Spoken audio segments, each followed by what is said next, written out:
exclusion prone, centrally dictated program. Thank you. Bill We'll have should to be conclude. withdrawn, should not be passed. Thank you. Thank you.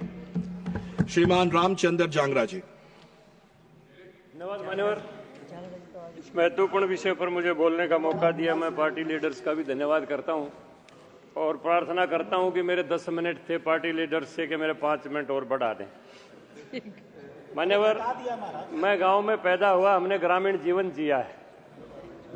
Bharat का प्रत्येक गांव आत्मनिर्भर इकाई के रूप में काम करता था। गांव में किसान खेती करता था तो कारपेंटर पूरे गांव के लिए लकड़ी के उपकरण बना के देता, लोहार सबके लिए लोहे के उपकरण बना के देता।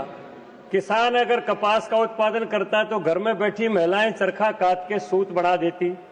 गांव का जुलाहा कपड़ा बना देता तो दर्जी उसकी सिलाई करके दे देता। गांव का मल्लाह झींवर पानी की सप्लाई का सिस्टम संभालता।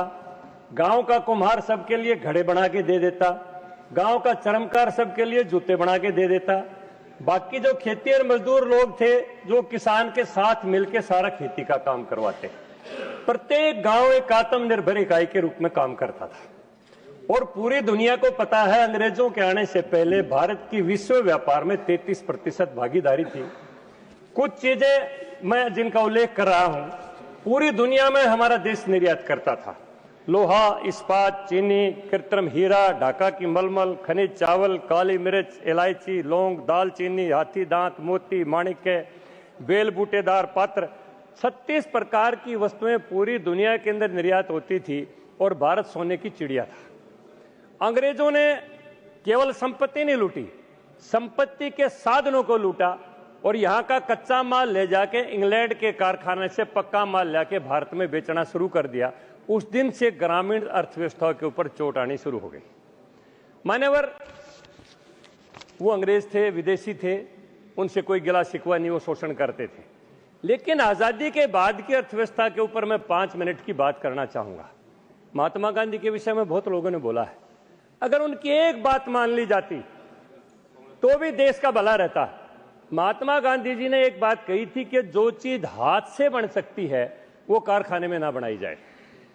देश का कारखानेदार ट्रैक्टर बनाए, ट्रक बनाए, कार बनाए, ये ठीक है, लेकिन नमक भी पीसे, ये गलत है। देश का कारखानेदार बड़ी चीजें बनाए लेकिन साबुन भी बनाए, ये गलत है। यानी देश में जो हाथ से काम हो सकता था वो जो कारखाने में बनना शुरू हुआ, महात्मा गांधी की बात को नहीं माना गया। बड़े उद्योगों के जरिए देश की अर्थव्यवस्था की समृद्धि का रास्ता ढूंढा, उसी ने गांव को बेरोजगार कर दिया और बेरोजगारों की फौज खड़ी हो गई। वहीं से ये नरेगा मनरेगा चाहे कितना ही सिस्टम करो, वहीं से इनकी शुरुआत हुई है। लेकिन मान्यवर, मैं कहता हूं, अगर इस देश में नमक का काम सारा शोरगर समाज को दे दिया जाता तो एक भी बेरोजगार नहीं होता। सारा पोल्ट्री का काम कुम्हार को दे दिया जाता, कोई बेरोजगार नहीं होता। सारा बढ़ई का काम ये जितना भी हमारे गांव के कारपेंटर को दे दिया जाता, कोई बेरोजगार नहीं होता। आज गांव का स्वर्णकार जो है, तनिष्क ज्वेलर के लिए, पीपी ज्वेलर के लिए, कल्याण ज्वेलर्स के लिए, सबके लिए दिहाड़ी का काम कर रहा है। कुम्हार भट्ठे के ऊपर गधे लेके मजदूरी कर रहा है। कोई क्वालिटी की कमी नहीं है हमारे देश के शिल्पकार में। हम जिस पार्लियामेंट के अंदर बैठे हैं, ये मेरे विश्वकर्माओं ने इसका सारा इंटीरियर बनाया है। सारा का सारा भारत मंडपम उन्होंने बनाया है।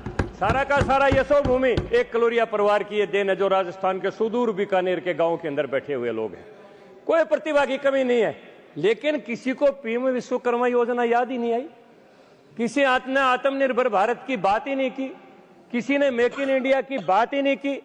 अगर ये बातें पहले याद आ जाती तो मान्यवर, मैं कहता हूं, ये गांव के अंदर बेरोजगारी होती ही नहीं। इसलिए मान्यवर, मैं इस बात के ऊपर ध्यान दिलाना चाहता हूं कि मशीनी युग के बाद जो गांव का काम भेंट चढ़ गया और सबके सारे काम पूंजीपतियों के पास चले गए। अब गांव का आदमी कैसे अपना कारोबार करता? उसके पास गिरवी रखने के लिए कुछ था नहीं, बैंक लोन देते नहीं, बैंक के पास गिरवी रखने के लिए जमीन चाहिए, घर चाहिए, उनके पास अपना था ही नहीं। उनके पास तो हाथ थे, हाथों को गिरवी रखता नहीं। लोन तो दिए गए मेहुल चोकसी को, लोन दिए गए नीरव मोदी को, लोन दिए गए नीरव माला को। ये तो भगवान विश्वकर्मा का नाम तो पीएम मोदी ने जब 13,000 करोड़ की पीएम विश्वकर्मा योजना की शुरुआत की, तब दुनिया को याद आया कि कि विश्वकर्मा लोग इस देश को आत्मनिर्भर बना सकते हैं। यही मेक इन इंडिया का सपना साकार कर सकते हैं, यही आत्मनिर्भर भारत का सपना साकार कर सकते हैं। मान्यवर, अगर 2 मिनट अगर आप दें तो मैं इस विषय के ऊपर भी थोड़ा सा 2 मिनट का टाइम ले लूंगा। अब इसके ऊपर एक 60 दिन की रोजगारी की बात हुई है सर, 2 मिनट दे दो मुझे। नहीं, समय का पालन। जो 60 दिन की किसान की बात हुई है, 2 मिनट में मैं इसकी व्याख्या कर दूंगा। 2 मिनट में व्याख्या कर दूंगा। कंक्लूड करें। तो इसी में मैं कंक्लूड करता हूं।